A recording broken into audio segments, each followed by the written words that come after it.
Hello everyone and welcome to the WCS League from the Nurburgring Grand Prix circuit. I'm your commentator Joshua Penny and today I'm going to be taking you through round 9 of the WCS League Championship, and so far we are in the qualifying session and just watching Laurent Keersmakers going a little bit sideways through the Schumacher S. He's got a couple of corners to go until the end of the lap, and I believe he's going to be one of the first guys to set a lap. But that little wiggle would have put him off slightly, I shouldn't wonder. So we'll have to see what it's going to be like anyway by the end of it. Stefan Roth has just set the first time and has gone to the top of the order. But what is Matthew Williams' time going to be like? Not Matthew Williams, Laurent Keersmakers. It goes third. So at the minute, after the first runs, it's Royal, Williams, Keersmakers, but as you can see, only Royal and Williams are in the lead second. So still plenty of time to be gained. What about Danny van der Neert? He's on a lap at the minute, but it's his second lap as it registers. So I'm just looking at the live timing to see if he's actually on a lap. I'll be able to see that after the first checkpoint here, and then we can properly start to get into this qualifying session. Of course, the first laps are just a banker, really. It's the second and the third laps where you really start to see competitive laps coming in, and you really start to know what the drivers are capable of.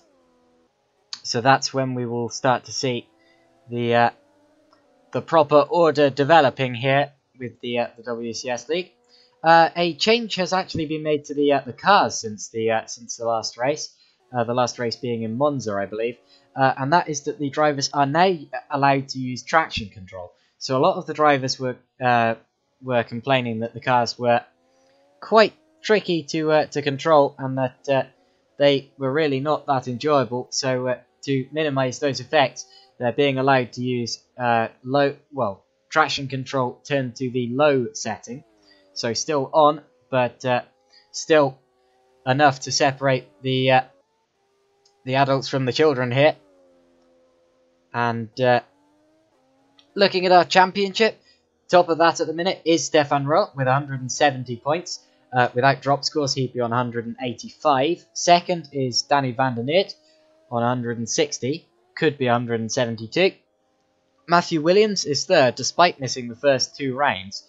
And, well, that's a very good effort from him. I have no doubt that if he'd been in the championship right from the start, he'd be right up there fighting with the top two in the championship. And then we have Jonathan Holmes, who was fighting with the top two in the championship, but sadly has missed the last two rounds and hasn't turned up again today. So Holmes, another driver who could certainly have fought for the championship if he'd been here for a long enough time, but I don't think that it's going to be between anyone except the top two drivers, the championship now, due to the circumstances that have occurred. But still, should be a titanic battle between Royal and van der Neert. They're both extremely quick drivers. And remember, van der Neert won the last race at Monza, so he's trying to bring the gap down. Last time at Monza, Royal scored 28 points over the course of the two races. Van der Neert scored 33, so gained 5 points on Roth to bring himself just 10 points behind him, and the championship battle is truly on. Behind them in the championship, Laurent Keersmakers running 5th, tends to do better in qualifying than in the race. And then it's Antonio Frelenovic, Gerrit de Vries, Sven de Vries, of no relation, Wopke Hoekstra, and Jacob Pegg, although Hoekstra and de Vries have both missed a significant number of races, I'm afraid to say. So those are the top 10 in the championship. Race 1 last time out was won by Matthew Williams to put him third in the championship. That's his first win of the season. And the second race was won by Danny van der Neert to, of course, gain some points back on the championship leader. Now, I've just realised I haven't been switching through the cameras. I've been reading out the championship and things like that, so I'm going to concentrate more on that now. Laurent Keersmakers, meanwhile, has actually just set a fastest first sector of anyone. Now, where is he in the order? Because Keersmakers, well, he's just gone second. So Keersmakers has just gone to second. basically as I say that, yeah, so he's gone to second, just under 0.2 of a second behind our session leader, who is Stefan Roth. As I open all sorts of icons that I didn't mean to click on. Rian Hoekstra improves his lap. He is in 6th position at the minute. That's a very good performance from Rian Hoekstra. And he improves his lap. It's now a 1:42.3. And considering the top driver, Stefan Roth, is a 1:40.4, well, it's not exactly close enough for the top guys to worry about it, but it's a good effort compared to previous results there. And with just over 6 minutes remaining in this session, it's Roth, followed by Keersmakers, Van der Neert, Williams, Pegg, Hoekstra, Krelanovic, Potters, De Vries, and Hut, who make up the top 10 here. I'm going to watch Matthew Williams, though, because Williams has just set a quick first sector. He is currently coming to the end of the second sector. It was actually a quicker first sector than the first sector that just came in from Roth, who is also going up on his lap. So I'm interested to see what Williams can do. In fact, both sectors are quicker, so Williams is on a flyer here, as we see someone losing control up at the chicane. I think that was Sherrick de Vries. Oh, it's actually Roth. So Roth, who I said was on a slower lap, has now spun the car around. But anyway, here comes Williams out of the final corner. Where's this lap going to put him? This could be on for pole position provisionally. It's actually only third, so it was a dodgy third sector to put him with a 1:40.7 in third position there. I'm just having a look at the live timing. The third sector, yeah, the third sector was off. So the third sector was, he lost about 0.3 of a second there. Sherrick de Vries now demotes Rian Hoekstra for 6th. So Sherrick de Vries up into 6th position there. It seems that definitely the places from 5th down to down to possibly 12th are very much up for grabs. It's anyone's game there. We're now watching Danny Van der Neert. He is on a lap, very quick first sector actually from Van der Neert. So he knows what he's doing at this track, but hasn't quite been able to string a lap together yet. Just going up and through the fast sweeping left-right S. You see Tristan Potters just getting out of the way there in the distance. Now heading towards another set of S's.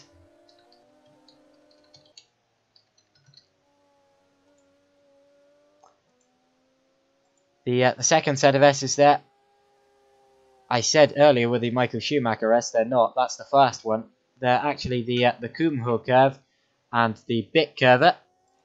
And then you head out through Advan Bogen, which is the long kink or the short kink. Ooh, Van der Neert, big slide there through the final corner, and he's abandoned the lap quite expectant, well, not unexpectedly. Laurent Keersmakers, quick second sector. Oh, goes to pole. So Keersmakers wasn't a quick lap, and he's put it to the top of the order for now. And that's a 1:40.260, just over 0.2 of a second quicker than Roth. So that's a very quick lap actually from Keersmakers, and a very good performance there. So Stefan Roth gets demoted to the second place there.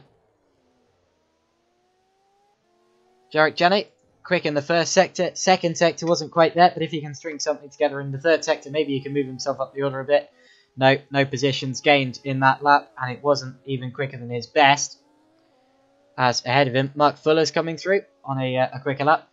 Down the back, Roland Hut just set a quicker lap than his best, but it's still about half a second off Fabian Ruder ahead of him. So Roland Hut, the second of the Huts in this session, is struggling a little bit there.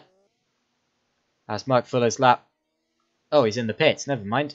So I reacted to that late because I was looking at the live timing. We've got just over. Well, we've got about 2 minutes left in the session, actually. Fuller just went straight through the pits. I reckon that was a drive-through there. Possibly for speeding on the pit exit. But anyway, the session is coming to a crescendo now. The drivers will not get much chance at all to set more laps, and Stefan Rohr sets the quickest second sector of anyone. It wasn't a quick first sector, but he's flying now, really going for it, and this might be the last opportunity he gets. He has a slight brake lock-up going into the NGK chicane there, and now as he heads through the final corner, he needs to get a good run, partly for this lap and partly also just in case he can get another lap in here. Now, what's the lap from Rohr? It does put him to pole. It's a 1:40.198, quickest of anyone so far. Just under a tenth quicker than Keersmakers. It's close at the top of the order there. Gerrit de Vries, quick first sector. I'm going to keep half an eye on the top times as well, as Dan Hurt now improves on his lap and goes to 9th. And Danny van der Neert has just set a fastest lap, or a fastest first sector of anyone rather. So van der Neert now flying again. He's currently only 4th, but time there to be gained, obviously. Locks it up slightly, bit wide into the Coca-Cola curve.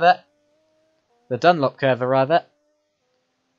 Coca-Cola's somewhere different. I think the Coca-Cola curve is the final corner. Yeah, it is. So that was the Dunlop curve. And van der Neert now just exiting the second sector. What's the time like? It is, looking at the sector times, going to appear to me in a second. Meanwhile, qualifying time is now checkered flag. Well, will be now. There we go, checkered flag. And that means that all drivers on laps now have to set the laps. Now, van der Neert was quicker again, but Keersmakers is actually going even quicker in the first sector. Van der Neert had a big lock-up into the final corner there. I reckon that van der Neert's going to go provisional pole for now. Does he? No, he stays 4th. So that's not an improvement from Danny van der Neert. I really thought that it would be, but he messed it all up in the final corner. And now Keersmakers has abandoned the lap as well. He was going quicker in the first sector. Obviously, he's made a mistake. And that's it for Keersmakers, and I don't think anyone's going quicker. Matthew Williams, big lock-up into the NGK chicane. This is not going to be quicker, even from him. His first 2 sectors weren't brilliant. He dives into the pit lane. Is anyone going quicker than their best laps? No, they're not. Is anyone still lapping? Well, Dan Hurt's just finished his lap. Stanford gets it over the curbs through the chicane. Final corner, he's currently in 11th position. I really don't think anyone's going to go faster, so that gives pole position here to Stefan Rohr, as Stanford does not improve his lap. Mark Fuller could be on for a quicker one here. He's in 12th at the minute and hoping to increase further. It was a quick second sector, but certainly won't be a challenge for pole. So let's see as he exits the final corner where this does put him. It's all about climbing reasonable places. Well, it's actually not an improvement there. So that confirms our order.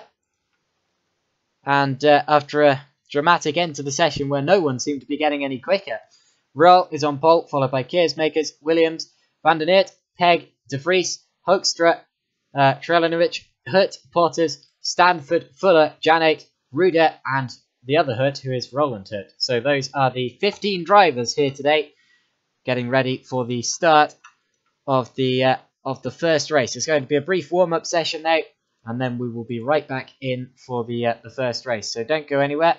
I'm going to take a very short break, and I will be right back in time for the first race.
Alright, so not long remaining in this this brief warm-up session, about 5 minutes to go.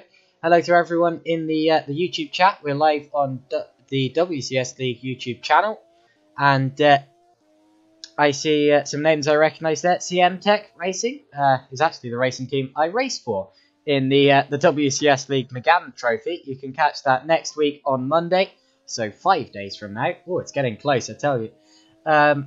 I see Fizz, who is a regular in the comments section for the WCS GP. So good to see you there. Susiel, I believe that's Gerrit de Vries's account, although I forget exactly who you are every time. So apologies there, but I'm pretty sure you're Gerrit.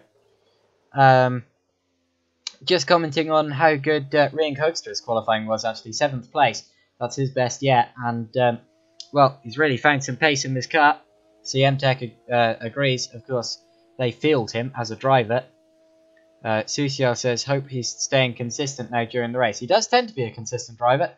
A lot of the more experienced drivers like Ring do tend to get that, because, well, that's just something you get over time. We've been watching Jacob Pegg for a while. This, of course, only the warm-up session, so these laps you see before you, not completely accurate representations of the real pace. Laurent Keersmaker's on a 140.0. Actually, is that quicker than he set in qualifying? I think it might have been. I'm going to go back and check that, because that'd be quite something, because they're all supposed to be doing race pace now. So that'd really be quite something. But anyway, I'll have a look if my stream ever wakes up. Very interesting to see, but that seems possibly to be the case.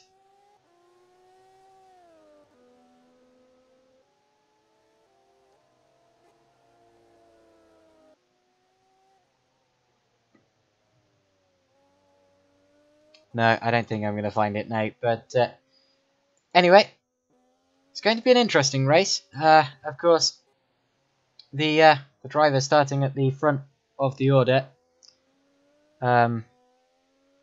is Laurent Keersmakers, who is a very quick driver, of course. We've seen him take poles before. Took the first pole of the series, I believe. Even though that race back in Dubai didn't really go that well for him. Danny van der Neer will be starting 4th, so he has a lot of ground to make up. Stefan Roel starting 2nd on the front row. He'll be 2 places ahead of van der Neer, although he'll be the grid slot ahead on the track. And, well, expect fireworks there. Further back as well, Roland Hutt, obviously not quite getting the hang of this track, but he's usually slightly higher up the order than that. So maybe his race pace is greater than his qualifying pace, relatively. Of course, there's still a lot we don't know, as these warm-up sessions here are really not an accurate representation of the driver's pace, as they don't go towards the actual order of the race or anything like that. This is just an opportunity to get used to the race setup of the car for one last time. Some of these drivers didn't get an opportunity to test this. I know that both Tristan Pottas and Fabian Ruder have only just started testing this car this afternoon at this track. So, and by this afternoon I mean probably less than an hour and a half ago. So a lot of these drivers do just turn up and drive, really, and that's that does take a lot of skill to do. You have to just accept that you're not going to be the quickest at the track right from the start and not throw it away.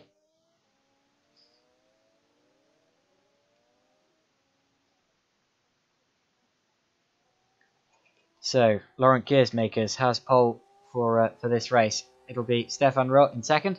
Talking of Roth, he goes to 2nd in the session, but that doesn't really have much of an impact. The 15 drivers have just been moved into their correct grid positions by the administrator. The timer has ticked to 0, and we're preparing for the start of the first race of the 2 here.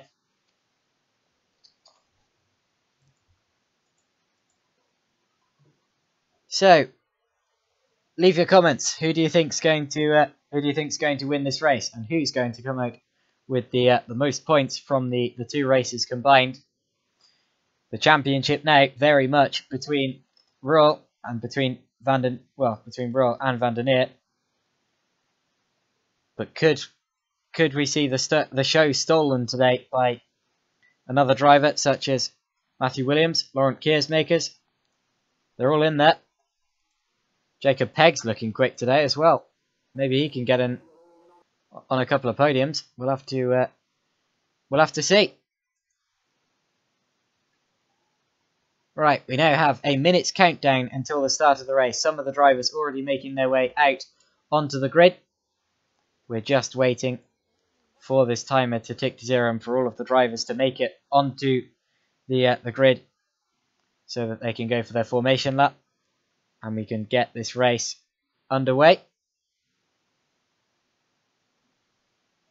It's going to be Stefan Roel at the front of the order. I'll run through it now. So it's Roel at the front, followed by Keersmakers, Williams. I've got them the wrong way round, haven't I? I said before that Keersmakers was on pole. I probably confused quite a few people. It's not. It's Roel on pole.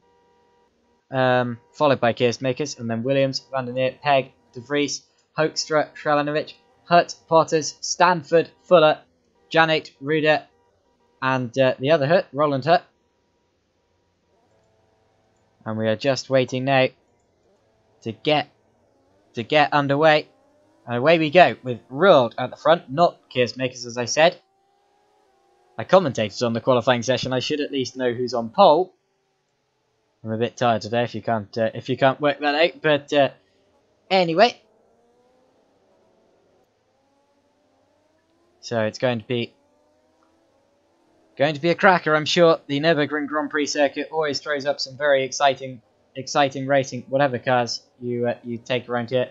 I've seen touring car races here. I've seen GT car races here. I've seen prototypes racing here. I've seen Formula 1 racing here. All of them have produced fantastic races, and there's a lot of good overtaking opportunity, and it's a track that the drivers tend to like, with all of its twists and turns and its elevation changes. It's a track that really reflects the topography of the terrain. There is Roel, followed by Keersmakers. Williams behind is not actually racing for the same team as Keersmakers. You can see here RaceView, NL GP, and the WCSLeague standard car. They are. Even though Matthew Williams, of course, last time out was racing for Just for Fun Racing, standing in, I think, for Roland Hutt. It was one of the Hutts, anyway, who couldn't make it in. So Matthew Williams stood in at Monza and ended up winning a race for them. In terms of the team's championship, it's RaceView NL GP at the top with Van der Neer and Keersmakers. Second is Holland Racing Team with Stefan Roel and Gerrit de Vries. And then Satellite Racing in third with Jacob Pegg and Sven de Vries. And following them, Adonis, Enterprise, CM Tech, the WCS League Open seat, Racing Team Schroten, Just for Fun Racing, and then Performance Racing. Those are the top 10. And now, as the drivers make their way into the starting grid, Stefan Roel has put it on pole position. Roland Hutt is going to be 15th. And he lines up the rear of the grid now. We are all in position. Fabian Ruder just in place now. I hear engines revving already. That's probably not good for them because they're going to have to wait for a little while until the light comes on. We're just waiting for the starting lights. Someone is really revving their engine, and I wouldn't at this stage. But here come the lights. When they all go out, now we go. We're away at the start of this race. And it's a good start for Roel to get ahead of Keersmakers. So Roel launches ahead as we go down towards the difficult turn 1. There's a slight kink before the braking zone here. And Stefan Roel takes the lead at the start of the race, ahead of Keersmakers, who comes out in second. And Van der Neer has passed Williams ahead of a sea of blue and black cars. Rian Hoekstra's got ahead of Shrelanovic, but Shrelanovic straight back through into 6th position there. And up ahead of him, Williams and Van der Neer are fighting over third. And Van der Neer has the inside there and gets the position. Is everyone through safely? It looks like it, although I'm sure De Vries wasn't in that place, so De Vries possibly has had a spin or a slide or something like that. Jacob Pegg's in the mix. He's just got past, or, well, just had a look at getting past Matthew Williams, but not close enough. And now Keersmakers is setting about Ruhl. He's certainly close at the start of this race as we head up now towards the very, very fast Michael Schumacher S. It's a left and then a right. Hello to Ryan Nash, who is commenting.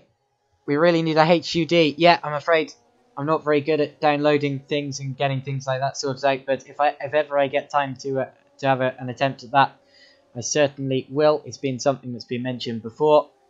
It's simply because my computer knowledge is really not there. He also says I need to get back in the car soon. Yeah, it would be good to see you back. Through the final corner, I hear a couple of contact sound effects. Very distinctive. A couple of cars ran off at the chicane there. But it doesn't look like there's been... Oh! Well, I was about to say it doesn't look like there's been any significant contact, but Fabian Ruder is missing his rear wing, and that's not good to see. Down into turn 1, will there be any slipstream going on? Well, the lead is still for Ruhl, and Pegg has just been passed by Frelenovic, actually. That's for 5th position. So Antonio Frelenovic gets up into 5th there. There's been a little bit of a scrap between Fuller, Potters and Hurt is losing a couple of places. Jarek Janet's gone through, and now Potters runs wide, and Janet's going up the inside of his fourth Cyrek teammate. They're going 3 wide in the middle of a corner. That's quite brave, but Dan Hurt comes out ahead, and Eric Stanford's getting in on the action as well. This group really squabbling here as Ruder pits, and the lead is still close. What's the gap? Less than half a second, less than 0.4 of a second between Keersmakers and Ruhl.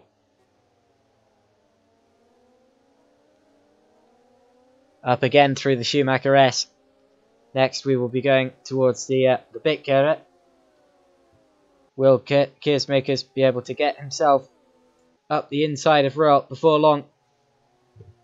It's all about going down into turn 1 on this track. If you can get a good run down into turn 1, then you've basically sealed the move. It's all about just braking later than your opponents. Up into the chicane is always a good opportunity, but you really need to be careful about it because those curbs are deadly. But they get round it, so Ruhl still ahead. And look at Van der Neert behind them as well. He's already dropping back slightly. Down the straight, Keersmakers will be getting a lot of slipstream now from Ruhl ahead of him. He's certainly close enough. And he's going to the inside. He takes a look, but he's too far back. That was speculative. So Keersmakers has to back out of that for now, and Ruhl is still ahead. Behind them, Matthew Williams has got past Van der Neert, but Van der Neert has come straight back at him. And Van der Neert back up the inside, but Williams not giving it up yet. Let's have a brief replay of that, see just what happened. So Williams left his braking later, got up the inside, but was never completely past him. Van der Neert saw he was there, but Williams, of course, was still on the outside line and couldn't make it stick. What about Ruder? How did Ruder lose his rear wing? Is this going to be a big off in the Schumacher S? Yes, it is. Just gets it swapped over on the curb, and around he goes. And yeah, I'm afraid he's only got himself to blame there. Goes over the gravel into the wall hard backwards, and that has really cost him a lot of time. He's now a long way down the order, right at the back, and a long way back. Now Van der Neert still ahead of Williams. They were close going down into turn 1. And look at all of this. This is a commentator's nightmare with all of these blue and black cars. We've got Keersmakers, Van der Neert, Williams, Frelenovic and Pegg all in a line there. And to be honest, Eric Stanford's livery isn't that far off, but just kind of dark green instead. Now, what's the gap after lap 3? It's come out to 0.6 of a second. Still very, very close between the two of them. And Ruhl locks up slightly. Is there a move for third? Not this time. Slight lock up as well for Van der Neert. Look at that.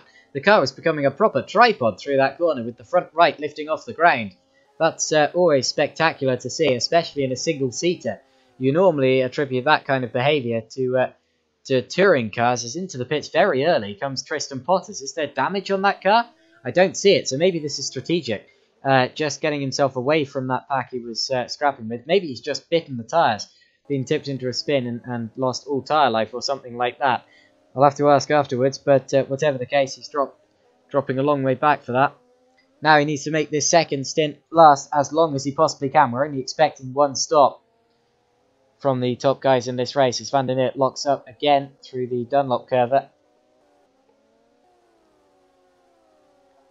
15% of this race complete already, and it's still Rot, Keersmakers, Van der Neert and Williams, followed by Hrelenovic, but Williams certainly getting closer to Van der Neert for third. They're close, and Keersmakers still not letting Rot get away at the front as they run over the curb there on the exit of the Bitkerra through Ad Van Bergen and up towards the NGK chicane. And Rot has a slight twitch going into the corner. Everything's fine though. Those curbs, I tell you, are utterly vicious. I saw a car in practice, Dan Hutt it was, almost rolling over on the second of the curbs. If he hadn't had a massive correction, he probably would have rolled it over. Now the gap 7 tenths, so it came out by another tenth there for the leaders. And still Williams not quite close enough to have another attack at Van der Neert, who locks up again slightly. But it's certainly not over yet. One mistake up the front here could hand it to Van der Neert. It's impressive that he can run this close in a GP car. Ryan Nash comments, unfortunately, real life injuries stopped me past few weeks. Looking to be back for the next GP race. Well, it's a shame, but yeah, hopefully you can be back. And now, apparently I've caught something on the stream that I just saw it out of the corner of my eye on the stream as I was looking at Nash's comment. But Williams, what am I doing? I don't know what I'm getting confused by there, but Van der Neert's still ahead of Williams. I'm sure I saw on the stream those two cars went side by side. I don't know what I'm... Oh, I tell you why that is. It's because I'm right back at the start of the race. I don't know what I'm doing there. So that's just me completely winding myself up. Apologies about that. Yeah, hopefully you can be back in the car soon, Ryan. Quite ironic that you're a simulator driver and you still managed to injure yourself somehow, but it's a shame nonetheless. And yeah, I hope to see you back. So Keersmakers actually appears to be quite a little bit closer to Real this time around, certainly than last time. And maybe he'll have a look down into turn 1. He's had a couple of speculative glances so far, but hasn't really been close enough for an attack. I'm going to go for my Lapley time check. It's well, his lap was over a tenth of a second quicker than Royals, but still not close enough, and he locks up Van der Neert and Williams. As out of the pits now comes Tristan Potters. He spent a long time in the pits there, so maybe there was damage repairs going on. Gets out of the way of Antonio Hrelenovic there. Looking down the order, Dan Hutt, Mark Fuller and Kjell de Vries are quite close, and Fuller gets over the curb, locks up, gets it turned in, but not in time. De Vries is already alongside him. It was close, but they stay in the same order, but Fuller's gone wide on the exit. De Vries had a look. De Vries, who got a podium at Suzuka, had another look, but couldn't quite get there. As Eric Stanford pits, and he's missing his front wing. Now what's happened here to Eric Stanford? Okay, well he's got his front wing still. Oh, well it's at turn 4. He's got over the curb, lost control of the car, and just gone into the barrier, and that's cost him a lot of time. 2 positions as well. He was running 11th before that, but Ruder and Potters have dropped behind him due to their lengthy pit stops. Over the curb goes Hrelenovic. Bit of a hop there. 25% of the race complete, so a quarter of it done, and still we haven't seen any pit stops from the top guys, as we wouldn't have expected to have had by this point. We expect them around about the 40% through mark. Now, a little bit wide from Rot, and Keersmakers is right on his tail. Much closer than he has been the last couple of laps. He's really catchy now. What's the gap? It's less than 3 tenths of a second as they cross the line. Keersmakers goes for it around the outside. Leaves his braking later. This is for the lead of the race. Tries to get... Well, I was going to say he was going to try to get the switchback, but didn't. And Royal keeps the lead of the race with a better run out at turn 1. It's difficult to to keep the place in turn 1 unless you can cut across mid-corner. But Ruhl keeps first position, followed by Keersmakers, and still no change for third either. It's still close though. Very close indeed. As well, the main battle actually is the battle for the lead now. Ruhl must have made a mistake in the last sector on the last lap, because Keersmakers was right with him as they went down the start-finish straight. Right with him, and tried to leave his braking later around the outside. It would have been an ambitious move, but left it slightly too late possibly and ran a bit wide and got a bad exit to the corner. And that kept the lead for Stefan Ruhl.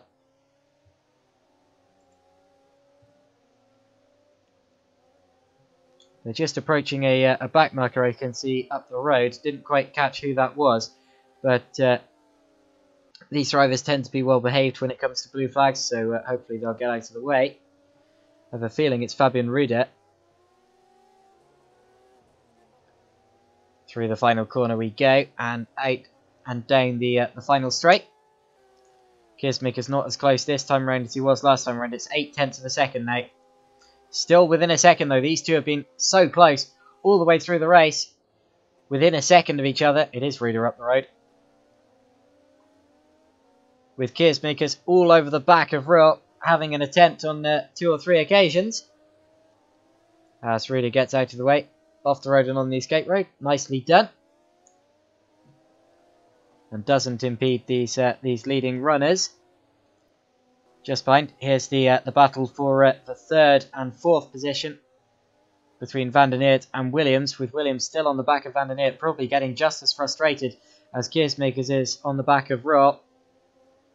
And Ruder parks on the exit. Little bit of a dodgy place to do it because there's grass there, and if the driver understeers wide, as it's easy to do, they wouldn't expect you to be moving so slowly, as Van der Neert has a big lockup going down into the Dunlop curve.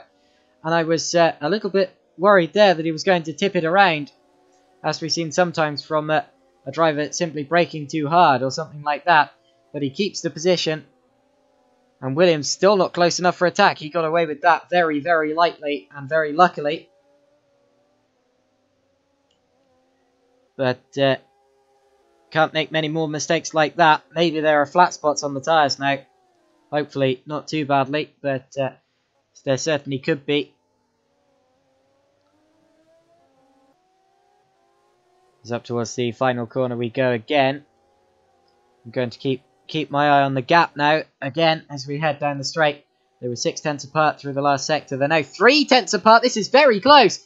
Keersmakers is right back in the slipstream of Ruhl, and he goes to the inside this time. Will this be more successful? Ruhl leaves his braking later, and he goes wider. Keersmakers still with him. He's on the outside for turn 2, but Ruhl again holds him off. Ruhl is driving a masterclass in defence, and Keersmakers again has to settle for second. When is he going to try something that works? He's been attempting and attempting. Let's have a look at that. That was his first, well, that was his best proper attempt yet, and I was really wondering whether it would work. Here he goes down into turn 1 to the inside. But Ruhl, by leaving his braking later and taking the wider line through the karting line, is just able to maintain the lead of the race now. Ahead of Keersmakers rather, as Ruhl locks up slightly, and Van der Neert still ahead of Williams.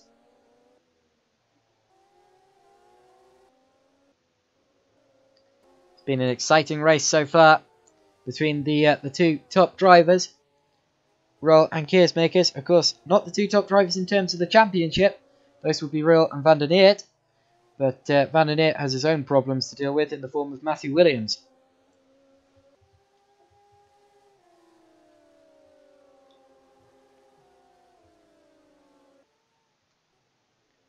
Now, towards the NGK chicane, it's all about getting a good exit here for the short blast towards the final corner. And all about getting a good exit here for the long blast down the start-finish straight, where Keersmakers will again be in the slipstream. 0.6 back though. It's not going to be close enough for a move this time, unless Ruhl makes a mistake. But again, they're close. They have been for the entire time, and we're about to see pit stops now, which could really shake it up.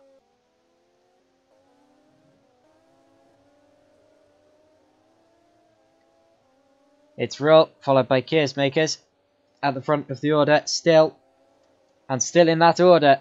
There have been times where I've wondered whether it will stay in that order, but Roll is just driving a masterclass of defence here, ahead of Keersmakers, Van der Neert, Williams, Shrelinovic, and then it's Pegg, Hoekstra, Hutt, and De Vries who are battling. Fuller, Janet, Hutt, so Roland Hutt, Stanford, Ruder, and Potters. So everyone's still running. Some people have made lengthy pit stops, but everyone's still running in this race. And we're still looking at the battle between the two top guys. I can just about keep an eye on the battle for third while I'm at it, because both of these are close. I do wish that I had 3 pairs of eyes and could also keep checking in on the battle for 8th place, but I simply don't have enough eyes. So I'll keep updating you about that every now and again, but I can't show it to you. Up the front of the order, it's a very, very close race.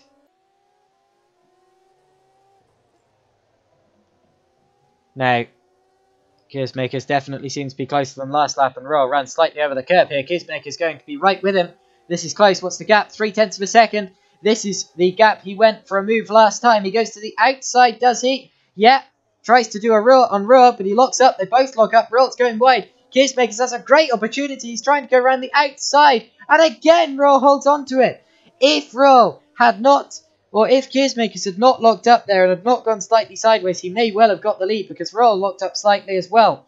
So if Keersmakers had kept it completely under control, I have no doubt that he would have got himself at least a much higher chance of passing Royal, and would have got himself 3/4 ahead possibly.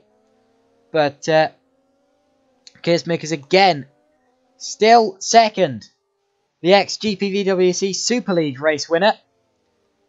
Over 10 years ago now. And I bet he won't believe that, but it is.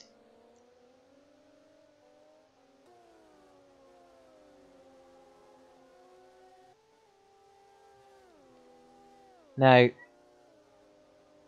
still, third and fourth have looked to be in attacking range every single time. So, Williams on Van der Neert, but there's never been a move, or an attempted move that I've seen. They've been so close to attempting one several times, but none have come. And if I was Williams, I'd be pitting earlier here to try to get the undercut, get onto the fresh tyres quicker, put in a storming lap, and get ahead of Danny Van der Neert that way. And Keersmakers pits. He's doing exactly that on Raw, and he spun it. So Keersmakers locks up in the pit lane, spins the car around, and he's going to have to do a whole other lap now to get it round. That's dramatic and disastrous for Keersmakers, who was going for the lead of the race. And I could barely get my words out there because I was completely speechless about it all. But look at this. He goes for the pit lane, locks up the front left. The car spins around. And Roll will be rubbing his hands with glee there, because he would have seen it in his mirrors. And, well, that is his chance at pulling away now. And Keersmakers has actually dropped behind second and third place. That's what Van der Neert saw of it. And Williams would have seen a very similar thing as he sees the smoke up ahead. There you see it. And he gets a podium position as Van der Neert locks up slightly as well. But that is disastrous for Keersmakers, who now drops to fourth position. And he will be absolutely kicking himself for that, as Ruder gets out of the way of Jacob Pegg for fit. Actually, he doesn't yet. Still a little bit of room for Pegg to gain here. But that is a big shame. Also, someone's pitted. I think Krelinovic might have pitted there. He's ahead of, or behind Hoekstra there. I believe it was a pit stop. And it's Hutt and Fuller. They've separated a bit. Tristan Potter's bit of a rally-style entrance to that last corner there. Now, who will pit on this lap? We're about 50% of the race through. I'm expecting Keersmakers to pit, because he's probably put all sorts of flat spots on his tyres, and he was expecting to pit last lap. And he might want to get the undercut on Williams and Van der Neert. Well, both Williams and Keersmakers pit. Keersmakers gets it much nicer on this time. And it's Williams who has the big lock-up going into the pits. I think Keersmaker's had a slight lock-up as well behind him. They actually had to brake as Williams went into his garage there. That was a little bit messy. But anyway, they're all in place. And here comes Jacob Pegg into the pits as well. And look at this. Williams just about gets out ahead of Keersmaker. They're side by side in the pits. That's close. But Williams just about ahead of Keersmaker's. They couldn't have got much closer than that. And Keersmaker's comes out behind Matthew Williams. Now, it's all about whether these two drivers can use this lap to their advantage to get to jump Danny van der Neer. It's going to be difficult seeing as they're together on track and battling, but if they can be sane about it and help each other here, they might both be able to get through. Dan Hurt also pitted on that lap. Now, will Keersmaker's attack Williams, or will he stick behind him for now? Looks like he's not going to be close enough, but they've got a backmarker ahead. That's Fabian Rude, who had his pit stop after losing his rear wing earlier on. Slight lock-up there from van der Neer, or from Williams rather, and Rude seems to have held him up a little bit round the Dunlop hairpin, but they're past him now, up through the chicane. Rude, of course, my teammate in the CFEG Championship. We've got the last round of that coming up this weekend at the 6 Hours of Daytona. So for a little cheeky plug there, that's going to be on this Saturday on the Checkered Flag Endurance Series channel. As into the pits come both of the leaders, Rull and van der Neer. So both of them in, and I'm more interested about van der Neer here than Rull, because van der Neer might well be under attack from both Williams and Keersmaker's here. We'll have to see. Rull's got a bit of breathing space now that Keersmaker's has had his spin, but where are the other two going to be? Here comes Williams. Will he be able to get ahead of van der Neer? I think he does. He does. Van der Neer loses that place, and what happened to Keersmaker's? He's in the pits again. A second pit stop. Now what's that all about? Well, what I think it is, I think he must have either got a penalty for that, either a 10-second penalty for maybe speeding in the pit lane, or maybe entering the... Oh, my word, he's actually had to jam on the brakes there to avoid Mark Fuller entering his pit box. But anyway, that was either a penalty from Keersmaker's, or he's gone onto the wrong set of tyres. I believe they have to use 2 sets of tyres here. And that's another disaster. It's gone from bad to worse for Lauren Keersmaker's. And he's genuine. Oh, as Rian Hoekstra's had a spin. That's down at turn 1. It's just a lock-up spin, like the kind we saw Keersmaker's have on the entrance to the pits. And Hoekstra lost a couple of positions in that. Was in 6th, is now in 9th. And I heard a bit of a crash sound effect. Who was that? Hopefully not any of the top guys there. Well, I think everyone's fine, so I don't know what that was all about. But anyway, maybe it was just a cone getting flicked up.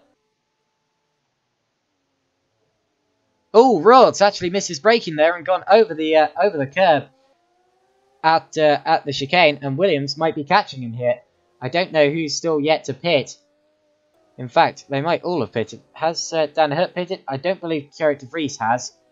For a start. Well, we'll have to see. Oh, we've lost Eric Stanford, I'm afraid. So Stanford is out of the race. Now, how's that happened? Has it been a driving incident or a disconnection? Well, he's had a spin. Too hard on the throttle, even with the traction control off. And he's just given up. So, despite the fact, I actually think that's a really bad decision, because he could still have scored points at that time. Because all drivers who finished today score points, but obviously he's just got fed up. What was the gap between Williams and Roll there? 0.6 of a second. So Williams on a charge now after Roll's mistake. He's smelling the victory. And Williams, who was stuck in 4th position for the majority of the first part of this race, now has the opportunity to go for the lead. He jumped ahead of van der Neer in the pit stages, and jumped ahead of Keersmaker's as he had a spin and then a mysterious extra stop. And now Williams is having to... or is battling for the lead of this race. It's Roll, Williams, van der Neer, Kralinovic, Pegg, Hurt, Keersmakers, De Vries, as Keersmakers is very close to the back of Dan Hurt now. And then it's Hoekstra, Fuller, Janet, Hurt, so Roland Hurt, Ruder, Potters, and Stanford, who is out. Still the lead of the race close, but it's between two completely different drivers now. It's been close the whole race, but before it was with Keersmakers and Ruhl. Keersmakers is now on a recovery journey from the back of the order. And what's the gap between the leaders that time round? Just under 9/10 of a second. It's still extremely close. And I expect that unless something happens, it will be until the end.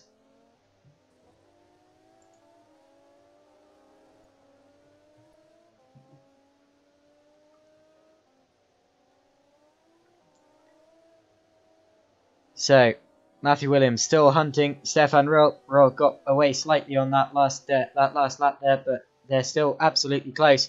And can Van der Neer catch these two? I don't know if he'll have time to in this race.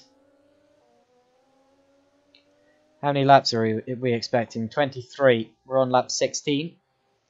So, not quite at the end yet, but not really that much time to go. And the drivers behind will be feeling their time ticking away. Meanwhile, Stefan Ruhl would be wishing it would tick away quicker. Just get this win over and done with, because there's no more tense position than leading the race. And although you always want to be in front, that's always the position where you'd well, out of attacking or defending, most drivers would prefer to attack. That's what I'm trying to say. I actually prefer defence myself. I find that attack is really quite frustrating sometimes when it doesn't work and you have to keep trying again and again and again on the same driver. But with defence, you can really, well, be the frustrating one. And that's always fun. So Williams now drops out to a second behind. Close between Keersmakers and De Vries. I believe that Keersmakers has just passed De Vries, actually, not too long ago. Gerrit De Vries, of course, who I said scored a podium at Suzuka in the wet. He's currently running in 7th position for the Holland Racing Team car. Holland Racing Team, of course, second in the Constructors' Championship behind Raceview.nl GP. And De Vries driving a good race here. And yeah, it does appear to be dropping back quite considerably there from Keersmakers. Keersmakers' last lap probably about 2 seconds quicker than De Vries there. Hutton Fuller still quite close. That's for 9th position in this race now. These two just within a second of each other. I'm going to keep glancing back at the leaders every now and again because they're still very close. But Hurt and Fuller in a proper battle here. They have been for a while, actually. I haven't really focused on them much, but Hurt runs over the curb there, and Fuller might have an attack soon. He certainly got the better momentum through there, and if he can hold it, he might actually be able to... well, he won't be close enough down into the Dunlop curve at this rate, but... anyway, he's certainly closing in on Hurt, I think. Big difference in experience. Fuller's been doing this for a while. Dan Hurt, one of the youngest drivers on the grid. If not the youngest driver on the grid. I don't have those actual stats there. Certainly in contest with his brother and with Fabian Ruder.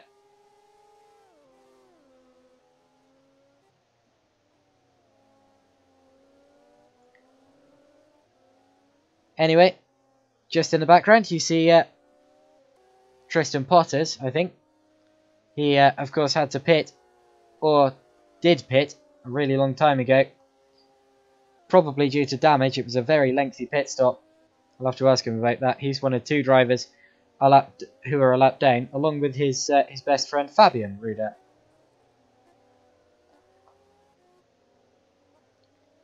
It's like the rest of my team, actually, from when I was part of Round9 GP last year in the GPVWC ITC.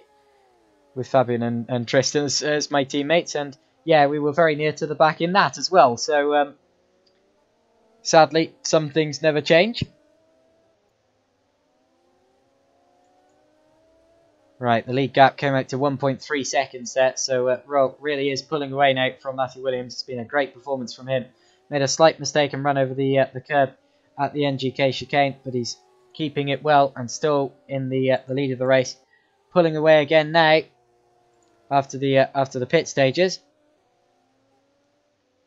Slight lock up from Fuller. Fuller's still close to Hurt, and again Hurt runs over the white line there and onto the curb. That certainly seems to be a mistake he keeps making.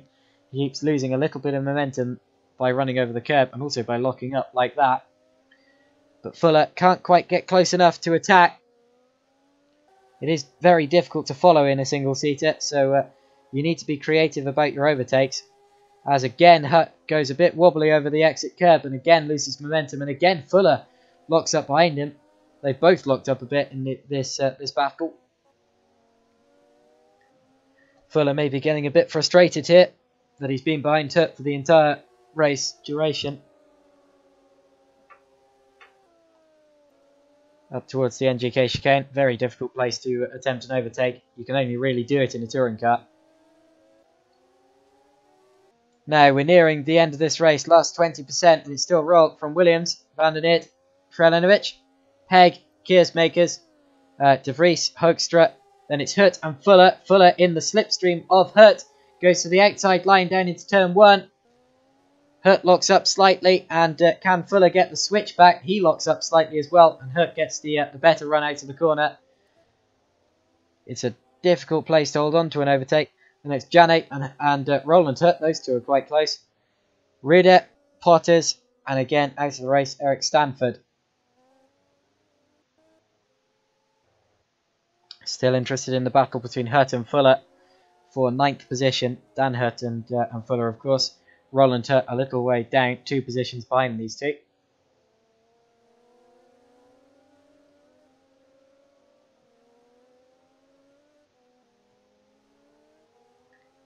And still Fuller on the rear of Dan Hurt ahead of him. It's a tricky one when you're behind a car for so long and they're making little mistakes and you get close to them, but every time you get to a braking zone they just hold on. I've had that before. It's very difficult to follow in these cars, and as a result very difficult to overtake. Even when the car ahead makes a mistake, you need to force them into a different mistake. Just kind of keep piling the pressure on them and make sure they're concentrating more on you than on the road.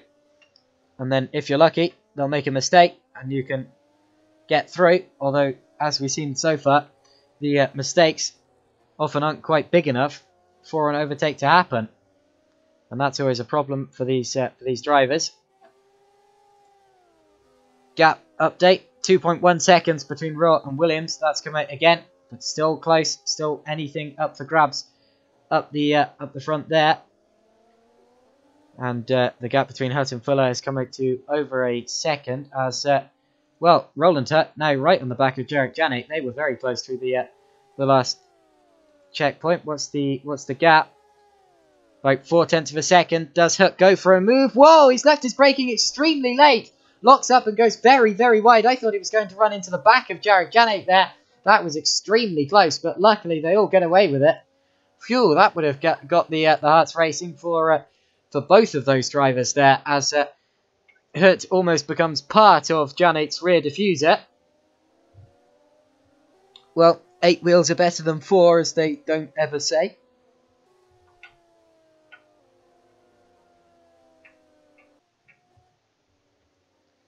And Roland Hurt is going to have to go for another attempt at it. Possibly next lap in the same place, possibly before, and of course possibly after. I'm stating the obvious there. Slight lock up from Janik. But this, of course, not really a place where you can capitalise on mistakes, because you've got these very fast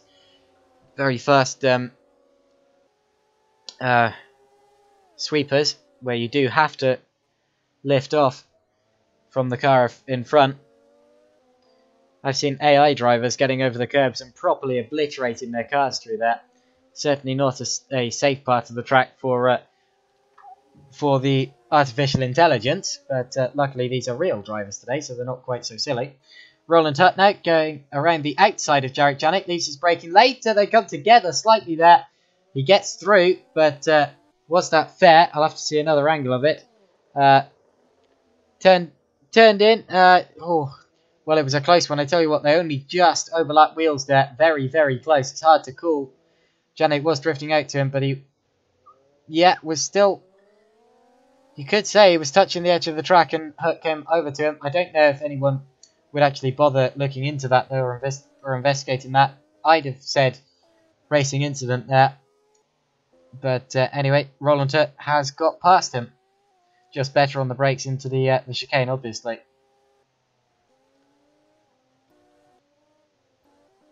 Now where's the battle coming in from? Well, Kralinovic dropped back a decent chunk of time on that lap, I believe. Close between Hurt and Fuller again. Dan Hurt and Mark Fuller, this is. They were certainly close through the last checkpoint. These two have been battling for a while. We've watched a lot of it. Remember that there is a second race coming after this one. A reversed grid race. The top 10 drivers will be reversed. So at this rate, Mark Fuller will actually be on pole for that, followed by Dan Hurt.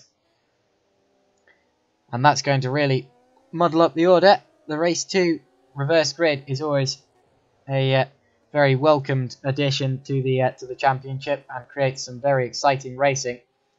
Fuller now gets a very good run out of the final corner. He's properly in the slipstream of Dan Hurt ahead. Goes to the inside. We're on the penultimate lap of the race. Fuller tries to leave his braking later, although Hurt does the same thing and locks up, but somehow still slows it down in time for the corner. That was good.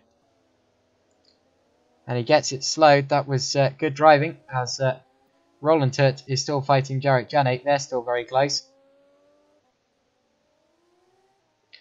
Mark Fuller had a real attempt at Dan Hurt, and now he's having another one as he gets a better run out of turn 4. And Mark Fuller goes to the outside. It's a shame for him that we're not running the version of the track we're running in the Megané series later on this season, where the track would have cut to the right there and Fuller would have had the inside line definitely. But Fuller doesn't get the inside line there and Hurt stays ahead. What about Roland and Jarek? Well, Roland's still ahead out of those two.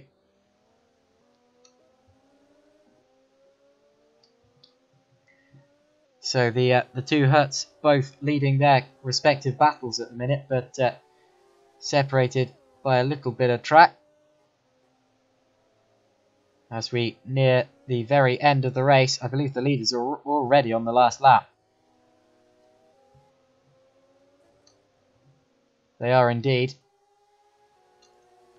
In fact, I'm going to switch up to the leaders now to make sure I don't miss the end, because Stefan Roll is coming through the final sector of the course. He can see some... I believe he can see the battle between Janet and Roland Hurt up ahead of him there. So he's caught them. Yep, that is that battle. But I don't think he's going to quite lap them before the end.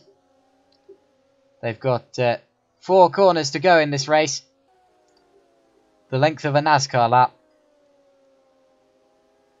And now through the chicane. Roll. We saw him making one mistake at this chicane throughout the whole race. Apart from that, it's been utterly flawless. He was chased hard by both Laurent Kiersmakers and Matthew Williams, but he withstood the pressure. And around the final corner comes Stefan Roll to extend his championship lead and win the first race at the Nurburgring. Great race from Stefan Roll. He wins. Matthew Williams is second. Very good race from Matthew Williams. Danny van der Neert is third. He's given away a couple of points to Stefan Roll there, but still, by finishing on the podium, keeps himself in good contention. Antonio Kralinovic is going to come home in 4th position here. There he goes. 5th is going to be Jacob Pegg. A good result from Jacob there. I believe that's going to be his best result of the season so far. I'm just going to double check that. It will be indeed. He had a 5th last time out in Monza in race 2, so he's gained a lot of pace recently. Kiersmakers 6th. Probably could have... possibly even won the race if he hadn't spun going into the pits and then had that mystery second pit stop, possibly as a penalty, possibly as something else. And now he spins the car around again, full 360 after the finish. Very, very pretty. Sherrick de Vries crosses the line in 7th. It's going to be Rian Cokestra in 8th.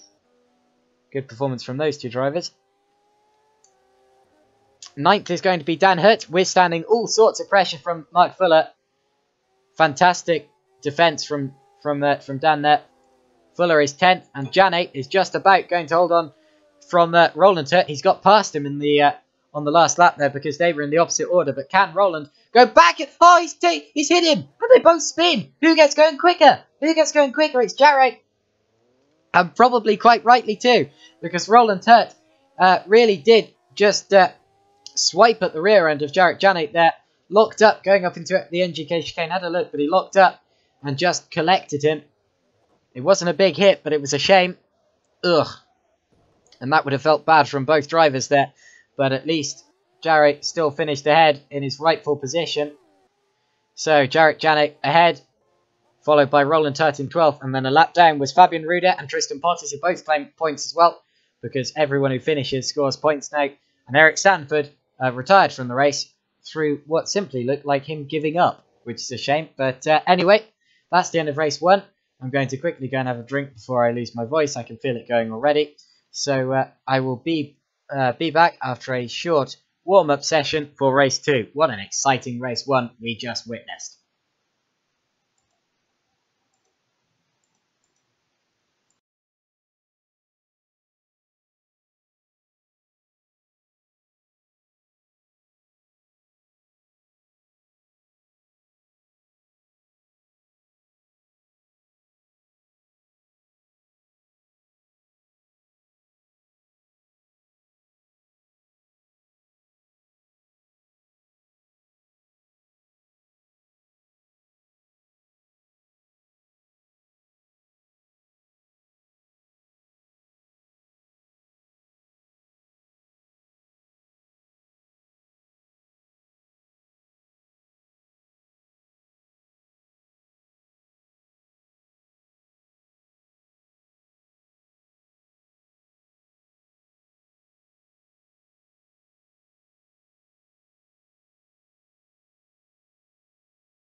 So, So, not long now until the end of the session.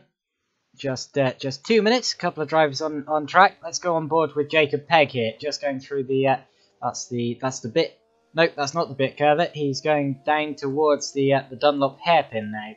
Just been through the Ford curve. That's more like it.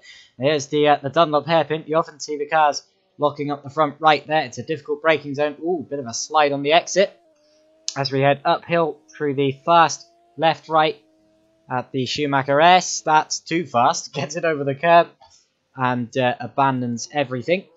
And now, well, I take it we cut the last 2 minutes off the session because it took a while to get into the session in the first place, but we are now ready to go to the grid. So the top 10 drivers have been reversed due to the reverse grid, which is the method we use here for keeping the championship close and the racing entertaining.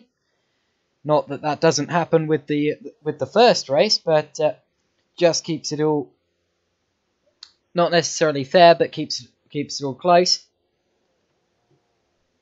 And it's going to be Mark Fuller who takes pole for race 2 after qualifying, or after finishing 10th in race 1.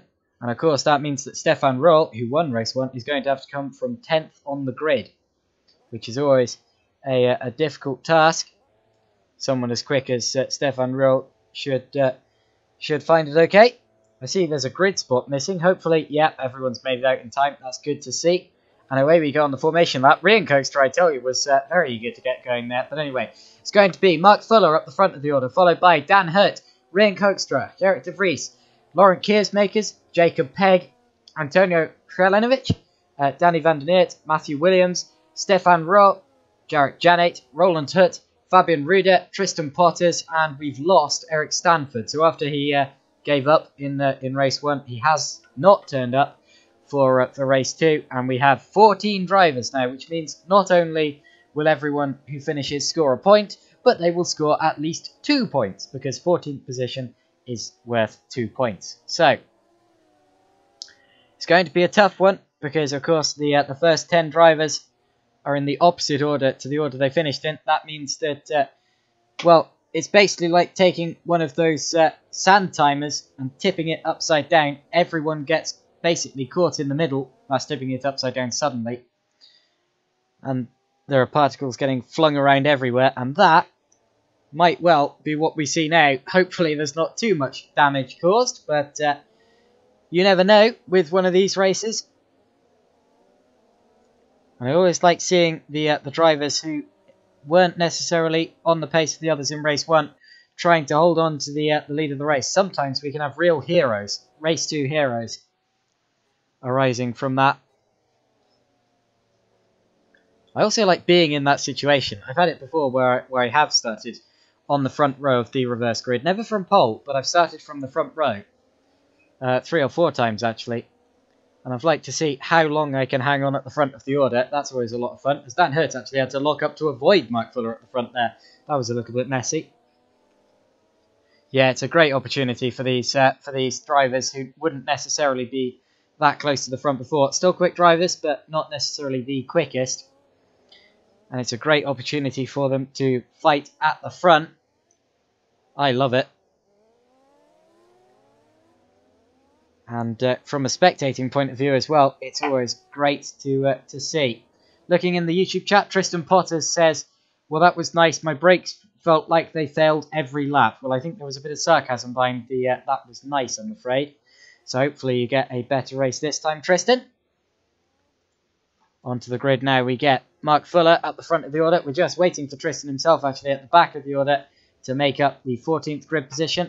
And now we are waiting for the starting light. Still a little bit of creeping from Mark Fuller. But anyway, we're all in position now, I believe. And the lights can start to come on. Again, someone's holding their engine. I want to find out who that is. Who's revving their car from the start? I believe it was Jarek Janet. But anyway, here come the lights. And green. Away we go. It's a slow start for Mark Fuller. And Dan Hurt's going to take the lead. Slow start from Mark Fuller. Dan Hurt takes the lead. But Fuller had less wheel spin. And look at Rian Hoekstra. Hoekstra coming through from 3rd on the grid. Is up the middle, and Mark Fuller coming around the outside. There's a bit of contact, and around he goes, around goes Hoekstra. There's a big pile-up.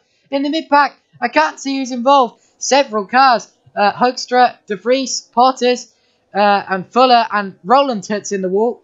I believe that Dan Hurt is still leading the race. Fabian Ruder is up to 6th position in all of that. So he really made it through there. And it's Dan Hurt leading the race, followed by Antonio Kralenovic, Jacob Pegg, Stefan Roehl has made up 6 positions already and is already challenging for the podium. Then it's Laurent Kiersmaker, Danny van der Neer, Fabian Ruder, Mark Fuller, Matthew Williams and Tristan Potters. I'll go back for a replay of the start very, very shortly. I just want to see this first lap filter out properly. Dan Hurt's actually got quite a lead here. That's a great start from him. Well, what a manic start we had there, and it's Roland Hurt who's dropping back, I'm afraid. I think he might have slight damage from hitting the wall there. He's certainly being a bit cautious as Jarek Janek's running a bit wide. Rian Kokstra looked as if he might take the lead at several occasions heading down into turn 1 there. But unfortunately, he's dropped down the order. Still haven't seen whose fault that opening incident was. I have a feeling that whoever was in 4th going into that corner might have just touched Hurt and then drifted out towards Hoekstra, but I didn't see who that was or if that was the case. So this is just speculation. And now Kralenovic has a good position because he's got Dan Hurt ahead of him. If he can get past Hurt, he'll be in the lead of the race. But Hurt will be defending for all he's worth, I'm sure. It's not every day you get to lead a race. Make the most of it.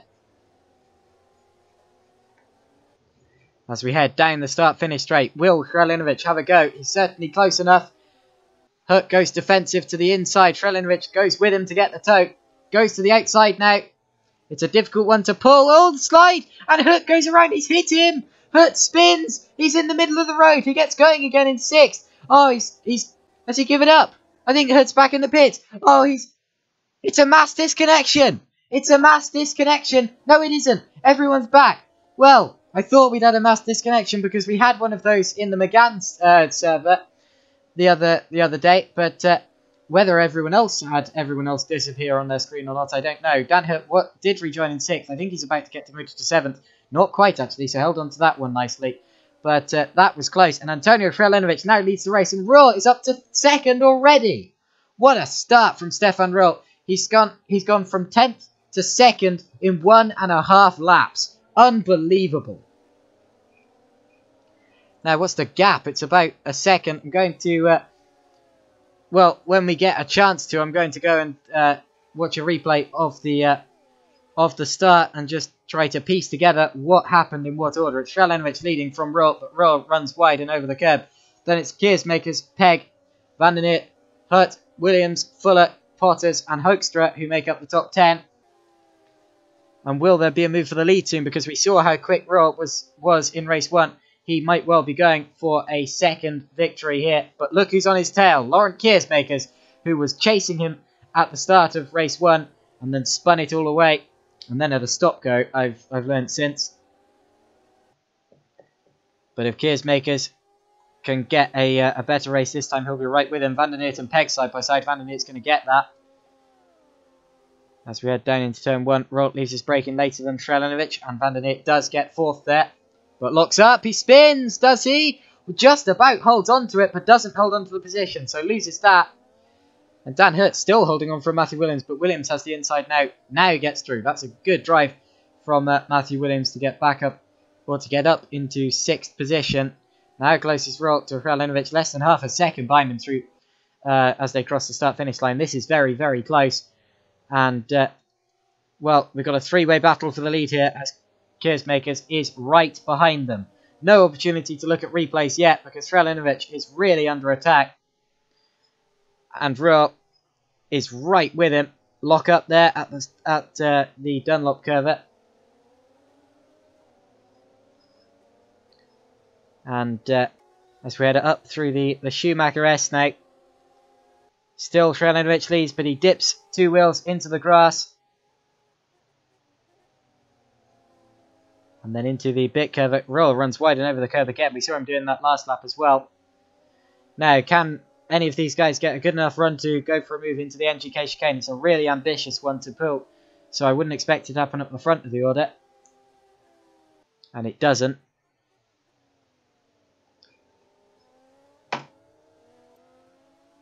Looking down the order, I don't think anyone's quite close enough to anyone else to pull a move there.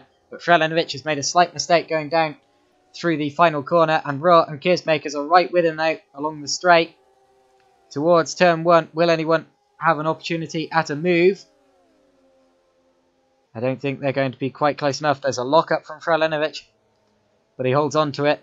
I'm going to quickly go back and see if I can look at the replays now. So at the start of the race, what happened down into turn 1? Hoekstra got a good start, and it was De Vries.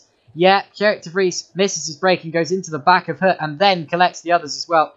I'm afraid De Vries has to take every ounce of responsibility for that, if you can measure responsibility in ounces. Drops to the back of the order. And then up the front of the order, it was all about Dan Hut holding on for the lead of the race until this moment when he went side by side with Antonio Frelenovic, locked up the wheels, got tagged from the rear and spun the car around. And then we had that brief loss of connection or whatever. I'm not sure quite what we lost, but it was something. And here's what Frelenovic saw as he went to the outside of Hut. Now he'll just see Hut sliding into view there, touches him. Nothing he could have done about that. Hut goes around, and that was that. And now still, they're close. Ruhl is actually right with him. He's alongside him going through the Ab van Bogen. Frelenovic should have shut the door there, but he didn't know that Ruhl didn't quite have an overlap. It was very close. Frelenovic keeps the place there. Extremely close though, and Ruhl, it's all about setting up for the long straight now. Now, who's going to have a move down towards the towards turn 1 this time? Ruhl still right with Frelenovic. And he takes a look, but it's speculative. And look at Keersmakers up the inside. Takes advantage. Ruhl was in a real attack or be attack situation. And now Keersmakers has attacked.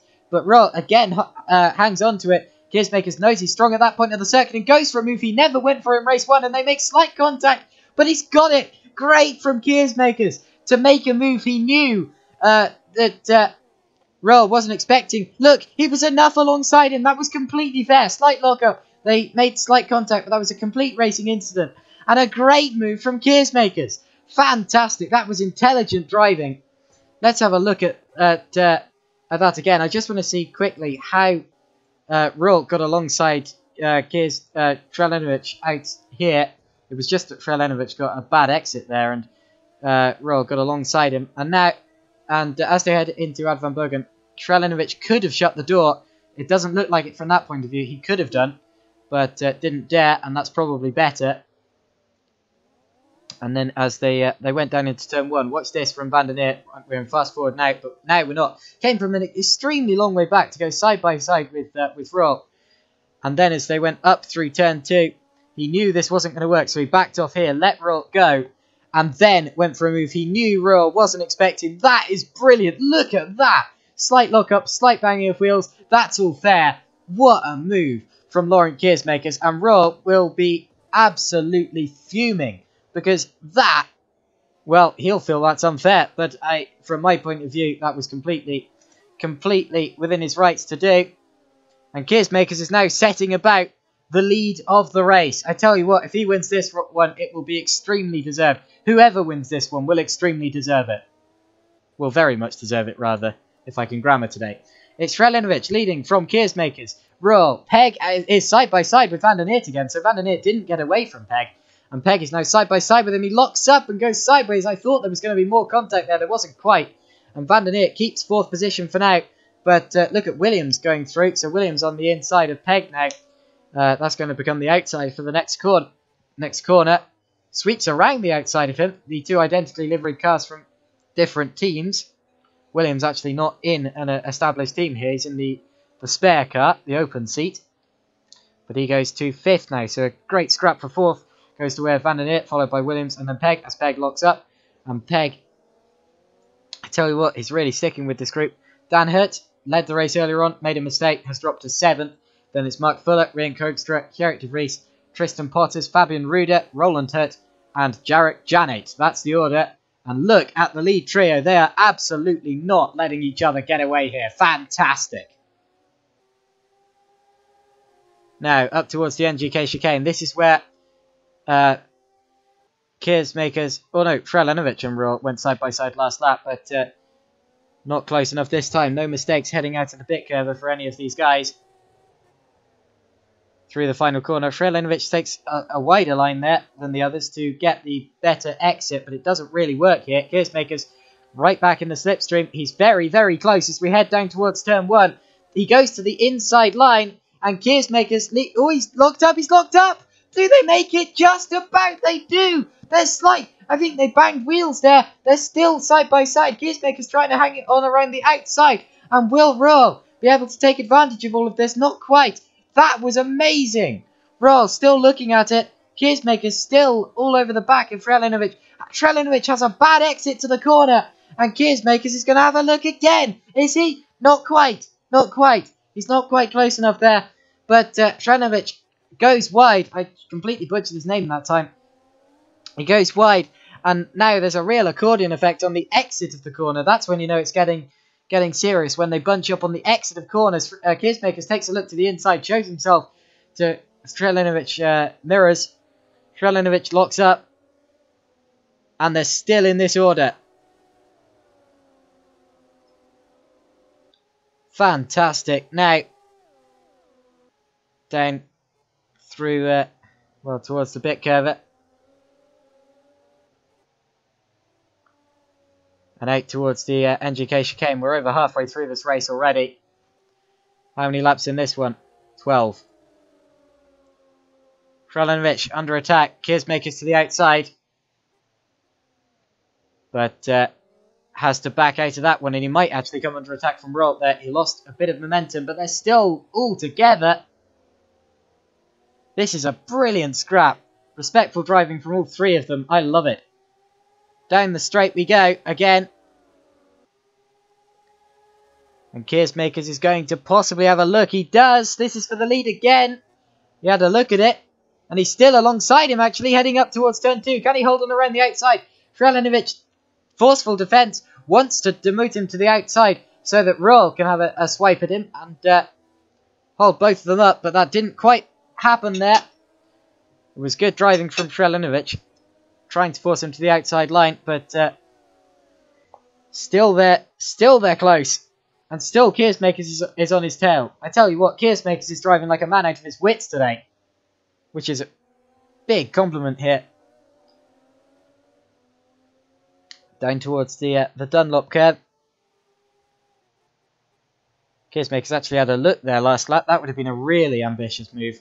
I don't expect anyone's going to pull that one off today. Just quickly looking through the order. Hopefully everything's going fine down there. Well, Mark Fuller's just got ahead of Dan Hurt. That's a change. And still up the front. We're close. Seems like Keersmakers made a slight mistake there. He's dropped back a little bit to Royal. Allowing Trelenovic a little bit of breathing space for now, but that won't last long. Seems to me like over a lap, Trelenovic is the slowest of the three drivers, but that's absolutely irrelevant here because he's holding them off fantastically. And let's face it, he's leading the race. And if he crosses the line first, I don't care how quick he is, he's won it. And it would be a well-deserved win if he did get it here.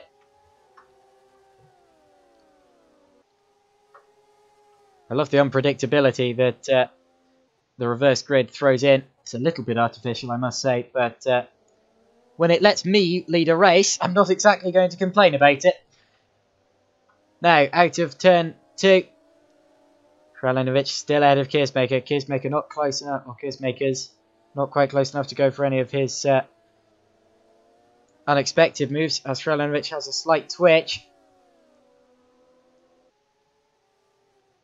Again, Keersmaker seems to dart out a tiny bit in every braking zone, just to show himself to Trelenovic's mirrors. Pile on pressure, as I said earlier.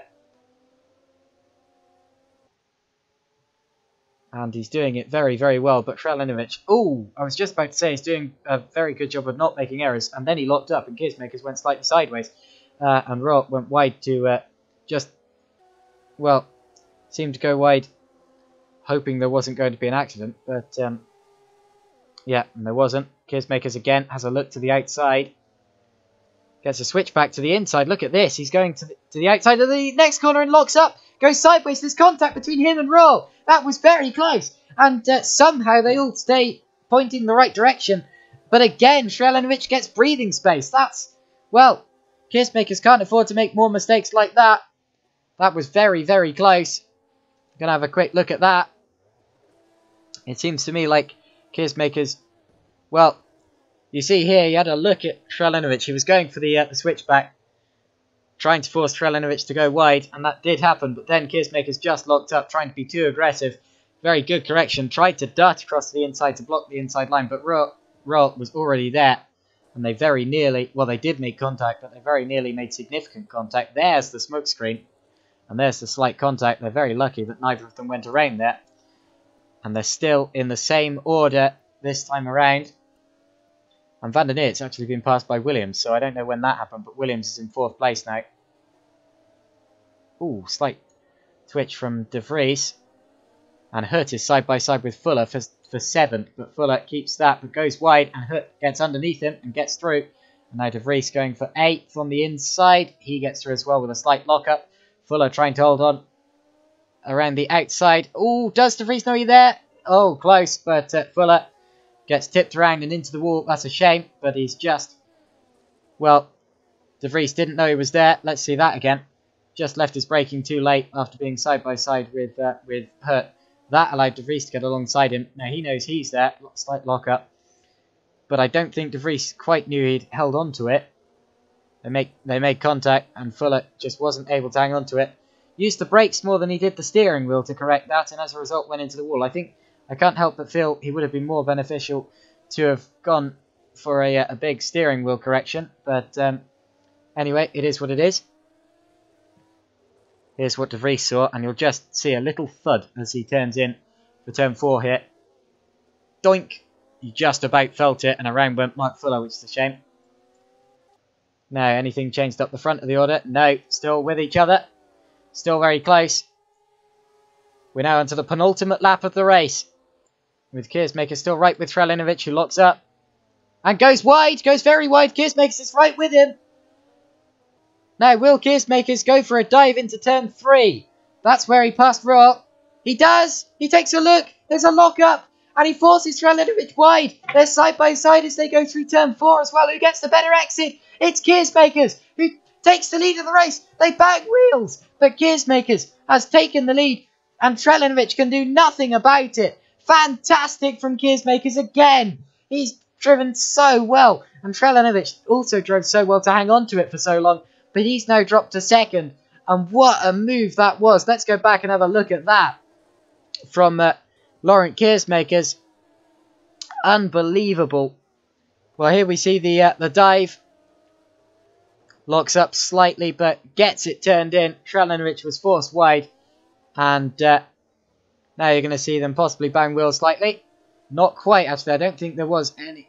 Ooh, look at that. They overlapped hitboxes, you could say. But didn't quite make contact. That's brilliant to see. Extremely close racing. Very respectful. And Keersmakers has just driven so well today. This is like he was in the GPVWC Super League, even though I've never seen footage of that. Back in the days that Keersmakers used to race it.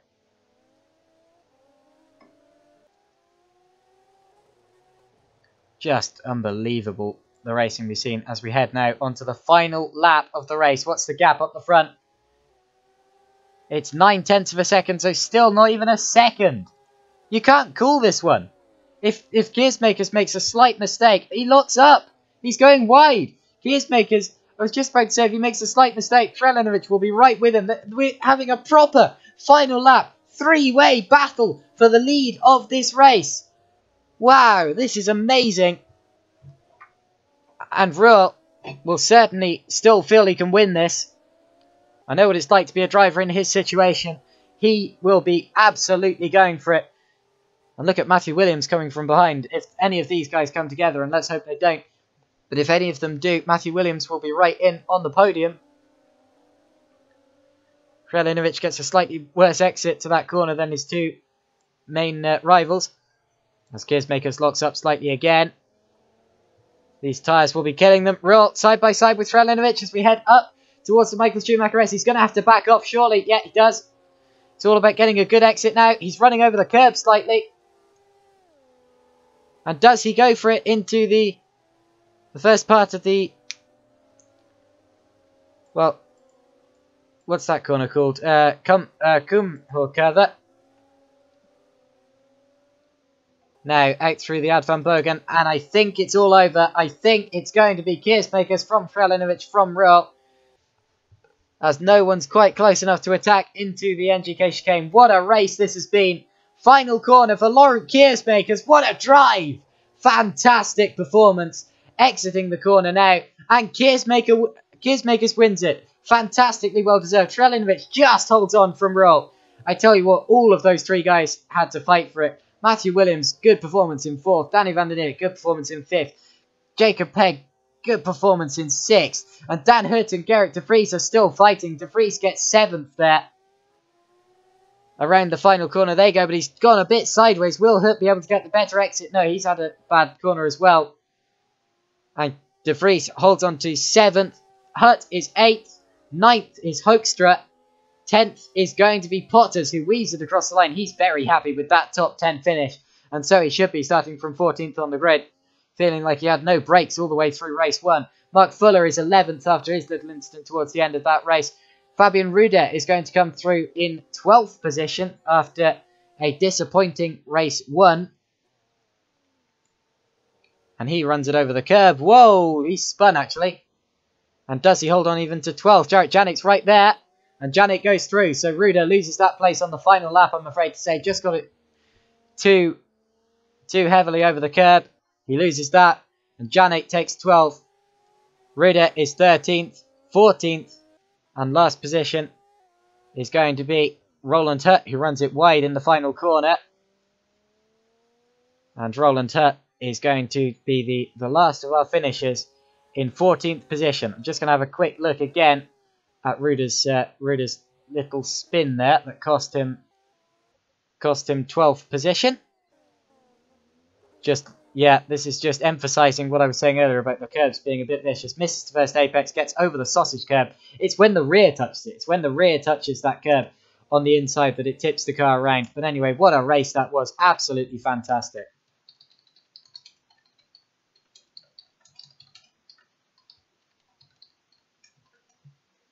Now we're going to wait for a couple of interviews now. Hopefully we get a few, and ooh, hello. And that would be a good way to end this this broadcast.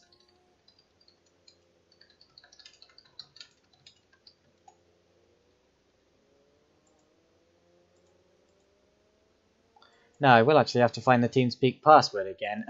Okay, this might take a little while. I'm just going to be a little bit quiet until I've got this all sorted, and then I'll be right back with a couple of interviews.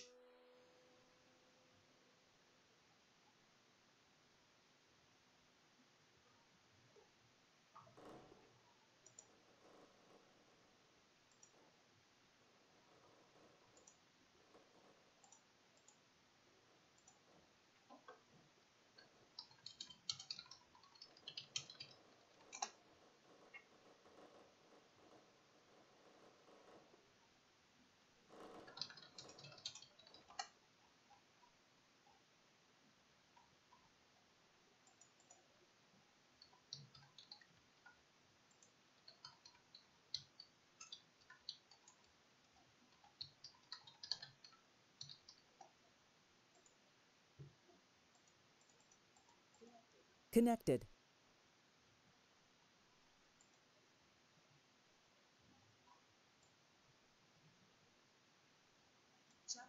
Channel switched. Right, as I think you heard there, I've got TeamSpeak sorted out, and hopefully now we get a couple of people in for some interviews to end this this broadcast of two fantastic races, which I very much enjoyed watching. Both of them had points where you couldn't tell who was going to win the race. First one, Stefan Rolt coming under big attack from Laurent Keersmakers for the lead before Keersmakers spun, and then Williams had a bit of a shot at it as well. And then in race 2, a three-way battle for the lead between Trelinovic, Keersmakers and Ruhl, which came right down to the wire. Absolutely fantastic. A final lap battle which ended with Keersmakers winning the race in the end. Utterly brilliant performance. And hopefully we get a few people in. The drivers do know that there are interviews going on now.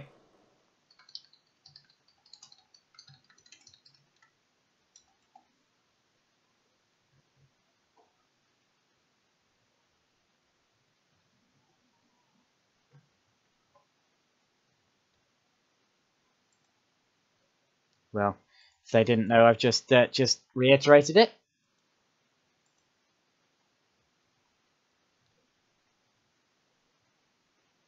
So, what a fantastic 2 races we just saw, and definitely in that, Stefan Ruhl extending his championship lead, finishing ahead of Danny van der Neert in both races, 2 positions ahead of him in both races. And the main beneficiary of this weekend as a result will be Stefan Ruhl. Laurent Keersmakers would have gained a couple of places as well, I'm sure. But Stefan Ruhl extending his championship lead, and definitely very well.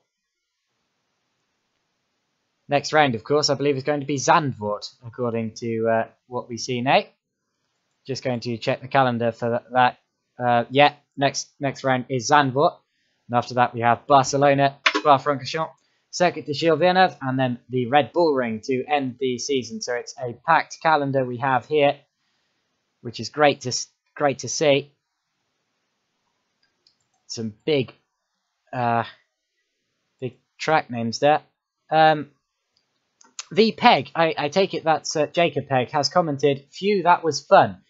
Jacob, if you want to tell us about it, then if you can hop into TeamSpeak and have an interview, then that would be very much appreciated. Good way to round off the broadcast, because you were right in the thick of the action here to date. So it would be great to hear how that looked from your point of view. I must say, Jacob Peg, one of the drivers who's gained a lot of pace recently. There have been a couple who have had a sudden boost, and Jacob Peg appears to be one of them, which is good to see.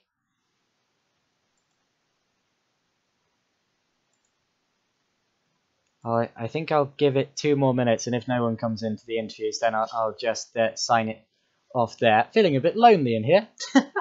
I've seen a couple more people have jumped into the YouTube chat now. A couple of drivers tend to, after the race, just to hear the interviews at the end. So if you do, well, I've got no one to interview. So if you can hop in yourself, then that would be very much appreciated. But anyway,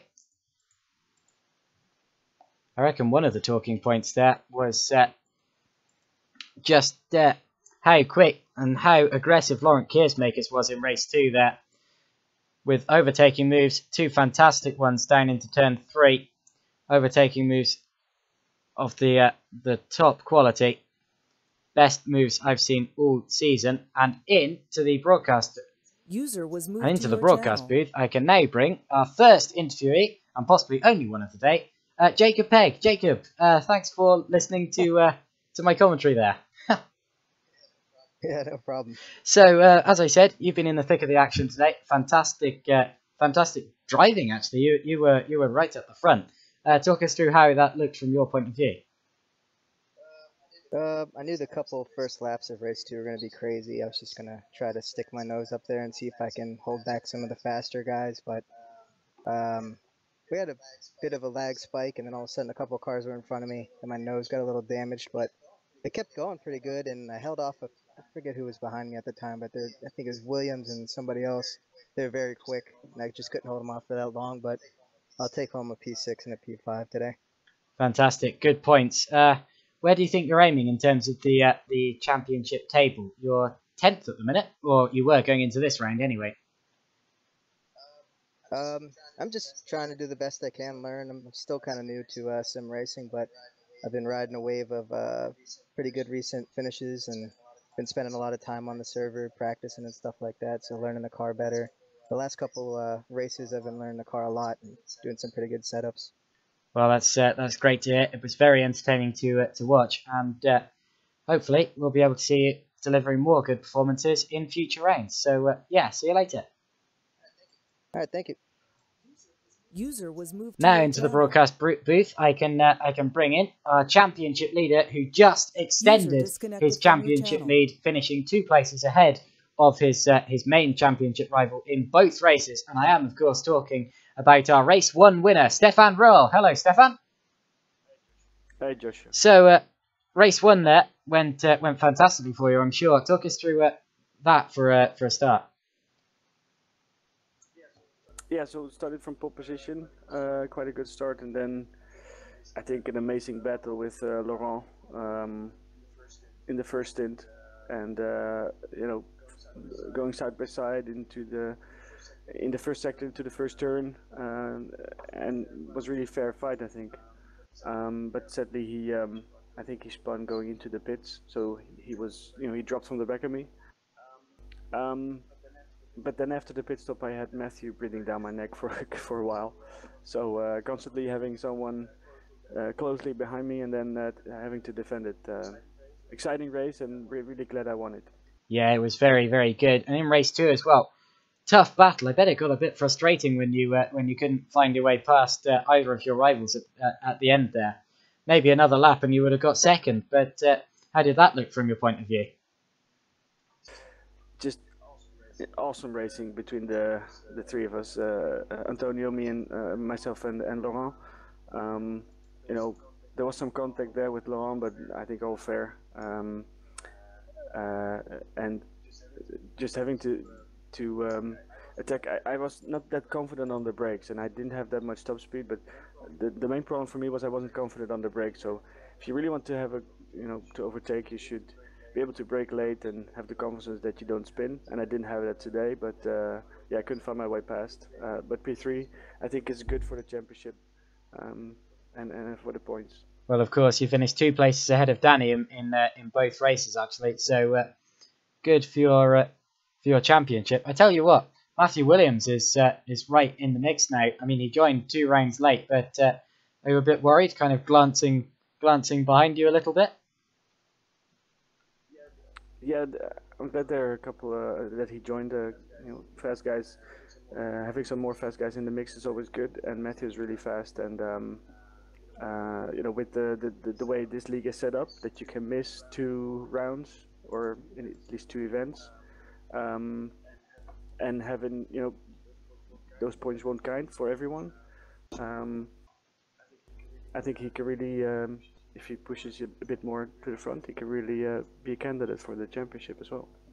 Well, great to hear from your side of things, and that's the end of the broadcast. So thanks for that interview there, and great win.